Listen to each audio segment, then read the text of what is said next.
Bismillahirrahmanirrahim. Assalamualaikum warahmatullahi wabarakatuh. Waalaikumsalam warahmatullahi wabarakatuh. Salam kedaulatan rakyat. Salam kedaulatan rakyat.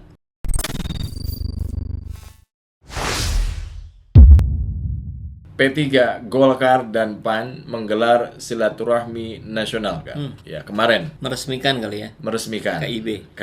Tetapi yang menarik di situ ada Luhut Binsar Panjaitan. Ya, Tetapi di luar Luhut juga ada Hatta Rajasa. Oke. Kabarnya juga ada perwakilan dari Projo yang hadir di kegiatan itu, Kang. Jadi, Ketuanya mungkin ya. Ketua Projo. 3 partai yang tergabung dalam KIB, Koalisi Indonesia Bersatu ini menggelar kan silaturahmi nasional sekaligus juga untuk mengukuhkan Ya. kolaborasi itu gitu, Kang. Saya kira ini perjalanannya terlalu mudah dibaca oleh rakyat. Sekelas rakyat jelata saja sudah mampu melihat bahwa kita sudah prediksi kan di beberapa pekan lalu bahwa ini di belakangnya ya mainannya Luhut dan Jokowi.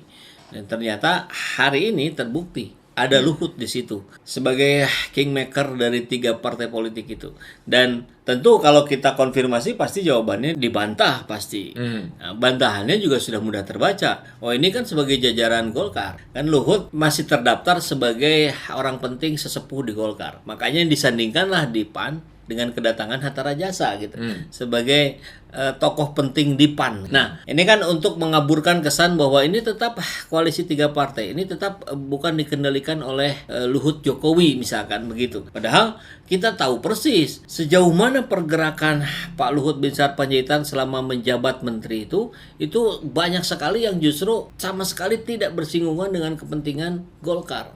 Ya, kepentingan yang kita lihat dari sepak terjang Pak Luhut Binsar Panjaitan itu lebih terbatas pada kepentingannya Pak Jokowi. Ya. Nah, jadi tetap mampu kita bedakan jauh lebih kental Luhut Jokowi yang mengendalikan KIB dibandingkan Luhut hadir di situ sebagai sesepuh Golkar. Biasanya kan kalau koalisi itu menjelang pemilu itu baru diumumkan ya paling tidak 6 bulan sebelumnya. Ya kan, ini kan masih 2 tahun. Artinya masih lama, masih banyak kemungkinan. Nah, saya nggak tahu apakah kalau tidak salah Zulhas juga dalam kegiatan itu menyampaikan bahwa ya siapa tahu di sini kalau bicara soal capres ya bisa Pak Erlangga ya kan, itu cocok, bagus, prestasinya bagus. Bisa juga dari P3 dia bilang begitu, termasuk di PAN ya kan. Nah, kalau misalkan di luar, di sini disebutkan misalkan ada nih yang popularitasnya naik terus, Ganjar. Ya bukan tidak mungkin, atau misalkan di luar Pak Ganjar siapa lagi misalkan. Itu sangat memungkinkan. Nah, ini apakah untuk mengaburkan saja ataukah memang bisa berubah semuanya gitu Ya, loh. memang tidak ada yang terus terang di politik. Semuanya bersayap. Di setiap satu kalimat yang disampaikan oleh politikus itu akan memiliki makna minimal 2 gitu. Atau bisa jadi 3, 4, 5, 6, 7 dan seterusnya. Maka apa yang disampaikan oleh seorang Zulhas tentu itu tidak bisa dijadikan pedoman apapun.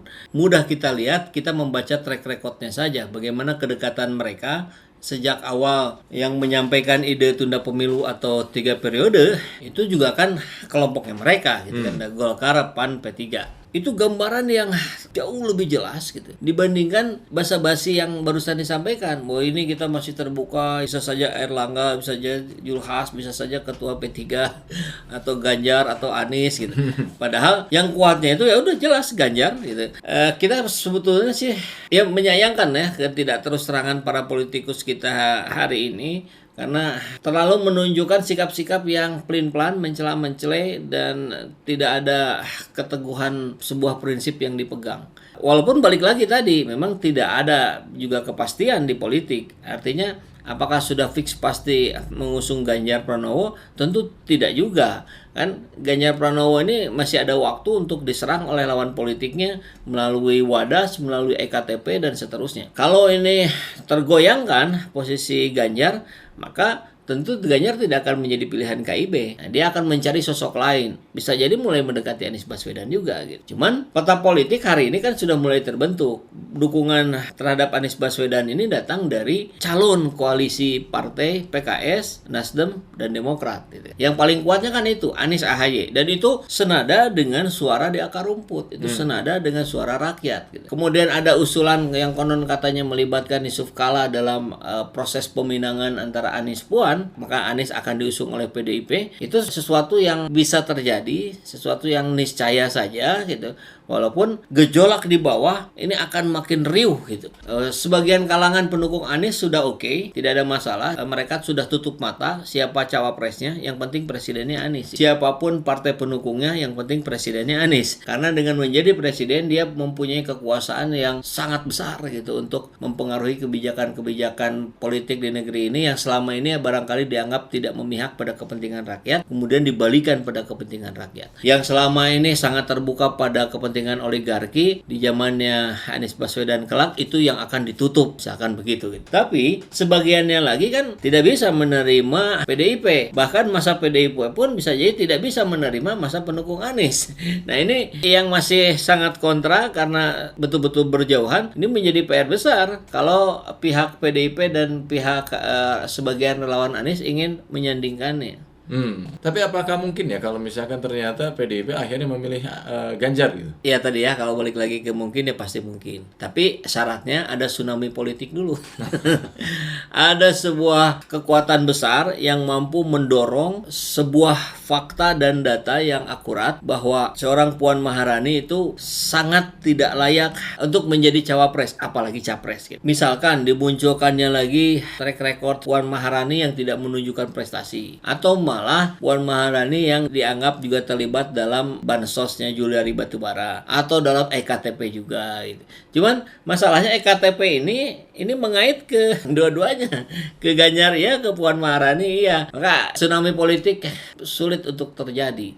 Jadi Ganjar mengambil alih posisi Puan itu tidak mungkin kecuali ada tsunami politik. Itu jadi mungkin. Jadi yang paling kuat adalah ketika KIB ini akan mengusung ke Ganjar ya. Ganjar, tinggal cawapresnya nanti bisa jadi Erick Thohir, bisa jadi Erlangga Hartarto gitu. Tapi kan kita ingat juga di dalam Golkar ini juga sekarang sedang bergejolak. Ada faksi lain yang tidak sependapat dengan Erlangga, itu juga tokoh-tokoh Golkar. Ada yang selevel dengan Luhut Binsar Panjaitan, bahkan ada juga yang di atas Luhut Binsar Panjaitan, dan mereka yang mendukung Anies Baswedan. Nah inilah pecah kongsinya Golkar. Tapi kalau bicara Golkar dari dulu pasti dia selalu pasang 2 kaki, 3 kaki. Jadi memang kira-kira sudah akan disiapkan. Nanti ada sebagian tokoh Golkar yang mendukung Anies Baswedan, nanti ada sebagian lagi tokoh Golkar yang mendukung Ganjar. Jadi ketika Anies yang menang, nanti Golkar merapatlah ke Anies. Kalau Ganjar yang menang ya sudah, memang ada di kubunya Ganjar. Ya itu kan sudah diakui sendiri oleh Erlangga tempo hari ya. Kita juga sudah bahas bahwa Golkar akan selalu berada dalam kekuasaan. Iya. Terlebih ini kan kita bisa melihat bahwa ada orang dari perwakilan Projo yang hadir di deklarasi KIB ini gitu. Iya, ini semakin menegaskan adanya keterkaitan antara KIB dengan Projo dengan Pro Ganjar. Karena Projo mayoritasnya ke Ganjar sekarang. Walaupun ada sebagian yang sudah mendeklarasikan mendukung Anies Baswedan.